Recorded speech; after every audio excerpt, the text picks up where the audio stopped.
எதிர்க்கட்சி தலைவர் கேட்டாரு, எதிர்க்கட்சி தலைவர் பேசுறதுக்கு அந்த வாய்ப்பு கேட்டிருந்தாரு. இந்த மாதிரி நீங்க வேறு மாநிலத்துக்கு மாத்துறதா சொன்னாங்கல்ல. பட் உள்ளே நம்ம சொல்லிருக்கலாம்ல, இந்த மாதிரி நான் சுப்ரீம் கோர்ட்ல ஒன்னாதான் பண்ணிருக்கேன்ட்டு. எங்க கவுண்டர்ல நாங்க சொல்லிருக்கோங்க. அதை அவர் பார்க்காம நீங்க சொல்லிட்டு வெளிநடப்பு பண்ணிட்டு வந்திருக்காங்களே தவிர எங்க கவுண்டர் அவர் படிச்சு பார்த்திருக்கணும்ல. நீங்க சொல்ற மாதிரி திமுக கவர்மெண்ட்ல டாஸ்மாக்ல முறைகேடோ ஊழலோ நடைபெறல அப்படின்னா உயர்நீதிமன்றத்தில் இருக்கக்கூடிய வழக்கில் உச்சநீதிமன்றத்தில் கொண்டு வந்து விசாரிப்பதற்கு பதிலாக இடி மொத்தமா இந்த வழக்கை விசாரிக்கவே கூடாதுன்றதுல பெட்டிஷன் ஃபைல் பண்ணிருக்கணும். ஏன் இந்த பெட்டிஷன் ஃபைல் பண்றீங்க? இடி பெட்டிஷன் இங்க நாங்க போட்டிருக்கோம். சென்னை உயர்நீதிமன்றத்தில் இடி அந்த வழக்கை தொடர்ந்து அவர் எங்களுக்கு துன்புறுத்தல் அச்சுறுத்தல் கொடுக்கக்கூடாது, அதுக்காக இடி மேலேயும் இங்கே வழக்கு போட்டிருக்கின்றோம்.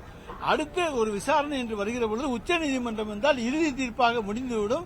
எனவேதான் உச்சநீதிமன்றத்தில் விசாரிக்கட்டும் என்று ஏன் இந்த பிரச்சனையை வளவழுத்துக் கொண்டே செல்ல வேண்டும்? எங்கள்கிட்ட பயம் கிடையாது. எனவே உச்சநீதிமன்றத்தில் அந்த வழக்கை முடிப்போம் என்பதுதான் எங்களுடைய முதலமைச்சருடைய திட்டவட்டம்.